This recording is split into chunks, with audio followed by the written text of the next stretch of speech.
यह शाश्वत सत्य है कि लक्ष्य को साधने का प्रयास करने वाले जीवन में कभी असफल नहीं होते।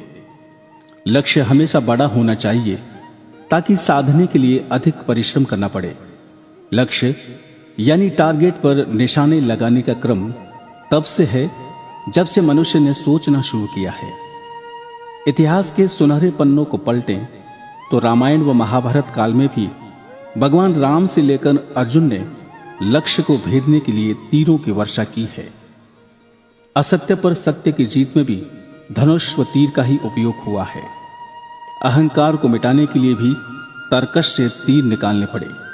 यही नहीं, गुरु दक्षिणा में अपना अंगूठा काटकर भेंट करने वाला भी धनुर्धर एकलव्य ही था। तब से लेकर अब तक विश्व में तीरंदाजी को साहसी व जीवटता से भरे लोगों ने ही अपनाया है। भारत में गुरुकुल में ही इसकी शिक्षा का चलन शुरू हुआ, जो आधुनिक दौर में भारत में भी पल्लवित व पोषित हो रहा है। ग्रामीण परिवेश से शुरू हुआ तीरंदाजी का सफर आज महानगरों में अपने पांवों को मजबूती से जमा चुका है। लकड़ी के धनुषों की जगह अब महंगे फाइबर के धनुषों ने ले ली है। भारत के लिम्बाराम व श्यामलाल से लेकर डोला बनर्जी, दीपिका कुमारी, अभिषेक ने अंतर्राष्ट्रीय स्तर पर भारत के गौरव को बढ़ाया है, तो राजस्थान के ही रजत चौहान ने स्वर्णिम निशाने साधे हैं। वर्तमान में तीरंदाजी खेल की लोकप्रियता चरम पर है। मरुशहर बीकानेर खेलों की नगरी के रूप में अपनी विशिष्ट पहचान रखता है। यहां से विभिन्न खेलों में अंतर्राष्ट्रीय ख्याति प्राप्त खिलाड़ी हुए हैं। तीरंदाजी खेल का नाता बीकानेर से वैसे तो पुराना है, परंतु जोश से लबरेज नई सूबे की शुरुआत 2008 में हुई, जब एकलव्य तीरंदाजी संस्थान खिलाड़ियों को उनके लक्ष्य को पूरा करने के संकल्प के साथ मैदान में उतरी। ध्येय यही था कि हर संभव प्रयास कर इस खेल को गति देने के साथ खिलाड़ियों को प्रोत्साहित किया जाए। मशक्कत व संघर्ष का दौर जारी रहा। अनिल जोशी के युवा मन में हर हाल में सफलता प्राप्त करने की छटपटाहट थी, लेकिन सकारात्मक सोच के साथ युवा टीम को साथ लेकर कार्य शुरू किया।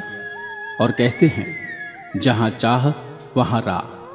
और कोई भी लक्ष्य मनुष्य के हौसले से बड़ा नहीं होता, क्योंकि हारा वही है जो लड़ा नहीं। बुलंद हौसले के साथ वर्ष 2009 में दिल्ली पब्लिक स्कूल के सहयोग से ही खिलाड़ियों को प्रशिक्षित करने के पावन उद्देश्य से शिविर का आयोजन कर वर्ष की शुरुआत की। शिविर में सीखने वालों का जोश देखते ही बन रहा था। देखते ही देखते 125 बालक बालिकाएं अपने हाथों में धनुष व तीर लेकर मैदान में पहुंच गए। खूब पसीना बहाया, कड़ा अभ्यास किया। चेहरों पर विजेता के भाव थे तो मन में नया सीखने का आत्मविश्वास। इस शिविर से बच्चों में नई प्रेरणा के भाव जगे। पुरस्कार पाकर वे आह्लादित थे। वह दिन भी आया जब बीकानेर में नई क्रांति का सूत्रपात हुआ। तीरंदाजी की नींव को मजबूत करने के साथ राज्य की पहली निजी तीरंदाजी एकेडमी एकलव्य तीरंदाजी एकेडमी का शुभारंभ। इस पहल में खिलाड़ी, कोच, सामाजिक उत्तरदायित्वों से जुड़े लोगों के साथ राजस्थान सरकार के खेल मंत्री मांगीलाल गरासिया भी उपस्थित हुए। खुशी के इन क्षणों में हर कोई इसकी सफलता की कामना कर रहा था। पक्के इरादों के साथ इसकी भूमिका को भी तय किया गया कि खिलाड़ियों को किसी भी कीमत पर पिछड़ने नहीं दिया जाएगा। वर्ष 2010 में एमकैप के सहयोग से तीरंदाजी प्रतिभा खोज अभियान में भी खिलाड़ियों को तराशने का कार्य किया गया, जिसके भी सार्थक परिणाम सामने आए। यही नहीं, तीरंदाजी को चरम पर पहुंचाने के लिए एकेडमी द्वारा राइट स्टेप ग्रुप के सहयोग से इनामी राशि की प्रतियोगिता का आयोजन किया गया। यह प्रतियोगिता भी तीरंदाजी के लिए किसी संजीवनी से कम नहीं रही। इससे माहौल बना, खिलाड़ियों में ऊर्जा का संचार हुआ। यह प्रतियोगिता हर मायने में खिलाड़ियों को संबल प्रदान करने वाली रही। एकलव्य एकेडमी ने जैसे शिद्दत के साथ इसकी शुरुआत की, उसका परिणाम उस समय भी सामने आया जब ब्राइट माइंड के सहयोग से ग्रीष्मकालीन शिविर आयोजित किया गया। शिविर के उद्घाटन अवसर पर छोटे पर्दे की हीरोइन मिथिला पुरोहित, व ब्राइट माइंड की निदेशक मधु खत्री ने खिलाड़ियों को प्रोत्साहित किया। हमारा ध्येय यही है कि खिलाड़ियों के हितों की रक्षा हो, यह कहना है श्रीमती मधु खत्री का। नमस्कार। बीकानेर में खेलों का माहौल शुरू से ही रहा है और काफ़ी खिलाड़ी इस शहर से निकले हैं। तीरंदाजी के बारे में हम अखबारों में पढ़ते हैं, लेकिन पिछले कई समय से बीकानेर में एकलव्य तीरंदाजी एकेडमी ने काम किया है।